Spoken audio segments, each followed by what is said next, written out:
iyalah lepas sesuatu, kalau yang bagus kita pertahankan, nggak bagus ya kita lepas. Nah jadi kayak orang kena sakit terus kita berobat udah sembuh dari sakit, kenapa ya harus seneng dong.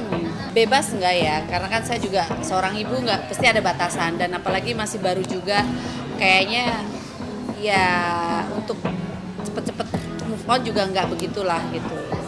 Tapi kan harus gitu. Putusannya sebenarnya bulan Oktober ya, Oktober akhir. Oktober atau November ya, ada kok bacaannya tuh. Enggak, bolak-balik itu kan berapa kali sidang terus, karena yang kedua ketiga kan nggak datang dua-duanya. Udah tinggal lawyer masing-masing gitu. Yang datang yang pertama, terus habis itu tinggal lawyer aja. Sempat ada begitu, dan saya sendiri kan juga sempat kayak sempat telepon sama Pak Sunan juga, Pak kalau saya cabut gugatan gimana Pak gitu kan. Bisa Bu, gini-gini, tapi saya tahan dulu Pak, saya bilang tahan dulu Pak, saya mau ngeliat dia gitu, dan dia berubah nggak gitu. Ternyata nggak berubah, ya udahlah Pak lanjut aja. Ya karakter ya, itu udah karakter sih susah gitu. Ya nggak gini loh, karena kalau saya tuh bukan, ya itulah terkadang kita yang namanya orang jatuh cinta, yang namanya cinta itu kadang-kadang buta, emang bener ya gitu. Kita tuh dibutakan segalanya lah gitu, nggak tahu dengan begitu cepatnya aku jatuh cinta langsung percaya aja, langsung menikah gitu. Ya makanya bilang ke teman-teman semuanya, pokoknya jangan kayak saya deh, mengambil keputusan secara cepat dan apa ya, kurangnya dewasa juga ya dari pihak laki-laki gitu. Mungkin pengalaman umurnya dia sama saya lebih tua dia, tapi pengalaman hidup itu lebih banyak saya dan pergaulan lebih luas saya gitu. Jadi dia menanggapi sesuatu itu hal yang sebenarnya nggak penting dibahas gitu. Kalau saya membahas masalah yang ada dalam rumah tangga saya gitu, tapi dia selalu alibi cari pembenaran, tapi kan dengan berjalannya waktu itu semua terbukti. Nah ya banyak kurangnya lah, saya sebagai istri dibilangnya kan gitu, kata dia, ya dia merasa tidak dihargai, merasa tidak dihormati. Dari mana nggak dihargai, nggak dihormati gitu loh. Dan saya juga sebagai istri boleh tanya ke dia, saya tidak pernah komplain tentang berapapun uang dikasih sama dia. Ya kalau dibilang ya tiap bulannya saya nombok untuk kehidupan saya hari-hari gitu. Tapi namanya suami istri itu saling menutupi gitu. Tapi pengorbanan saya kayaknya nggak dihargai gitu. Disitulah saya merasa kayak kok kayaknya salah terus gitu. Dan tidak mau belajar dari kesalahan, malah merasa kayak saya tuh dipojokin terus gitu. Jadi sudahlah. Ada sebuah prinsip yang sangat-sangat fatal buat saya ya, itu yang buat saya memang harus udahlah, ini orang karakternya nggak bagus. Sebenarnya basicnya dia tuh baik ya, tapi ada sebuah karakter mungkin yang terbentuk dari lingkungan pergaulan mungkin ya gitu, yang dia itu mudah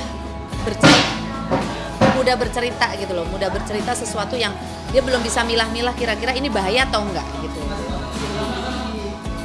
Harus masih butuh pendampingan kalau dia untuk bicara itu, karena apa ya, dia kan belum bisa milah-milah. Kalau ada masalah dia bisa cerita ke sana gitu.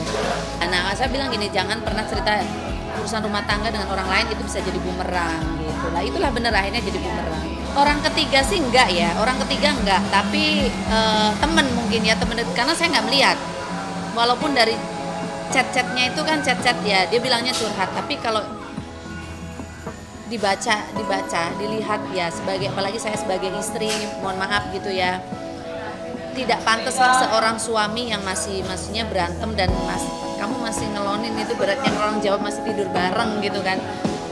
Tapi sudah membanding-bandingkan tubuh istri dengan perempuan lain gitu, itu kan nggak pantas ya. Terus ngebandingin anaknya dia dengan anak saya, sedangkan maaf ya, anak saya aja nggak pernah ngomong gimana ya anak dia gimana nggak, karena itu sangat sensitif, dan saya tidak pernah membahas mantan dia juga enggak gitu. Dia bisa ngomong sama teman-teman saya tuh nggak pernah dengar, tapi teman-teman saya kan nyampe ke saya gitu. Kalau ngomong sekali dua kali, ini yang dibahas itu terus berkali-kali, akhirnya teman saya semua nyampe ke saya, semua kan nyampe gitu. Masa sih lagi gue ngomong gitu saya. Terus lama-lama kan kita curiga juga gitu, dari handphone ternyata ada chat juga. Ya udahlah, chat yang tidak sepantasnya seorang suami membicarakan hal-hal yang tidak perlu dibicarakan. Makanya saya bilang ada hal prinsip yang tidak bolehlah saya toleransi gitu. Pokoknya saya nggak mau nyebutin orang dan saya nggak mau bawa siapapun orang ya kan. Yang jelas suami saya sudah melanggar itu gitu. Mantan suami kemarin tuh itu kenapa yang buat saya tekad untuk masukin gugatan gitu. Dan kenapa juga pengadilan juga pastinya nggak akan menyetujui kalau nggak ada alasan-alasan kan gitu. Dan saya sempat memaafkan dia kan, sempat balikan, kita ada jalan kemana gitu. Tapi apa ya, hal yang kayak anak kecil gitu loh, katanya aku nggak dihormati, aku nggak dihargai, gimana ya, saya gimana gitu. Ya mungkin karena dia udah salah ya, jadi ngerasa nggak enak atau apa, ketika kembali lagi sayanya sih belajar melupakan gitu loh, karena saya nggak ngeliat, hanya lihat chat gitu loh. Dan ada hal yang sangat-sangat fatal lah gitu, yang itu nggak bisa saya ungkapkan di sini karena itu sangat privasi. Oh nggak apa-apa, ya kan akhirnya kan maksudnya gini ya, saya nggak perlu ngejelasin siapa dia, karakternya seperti apa.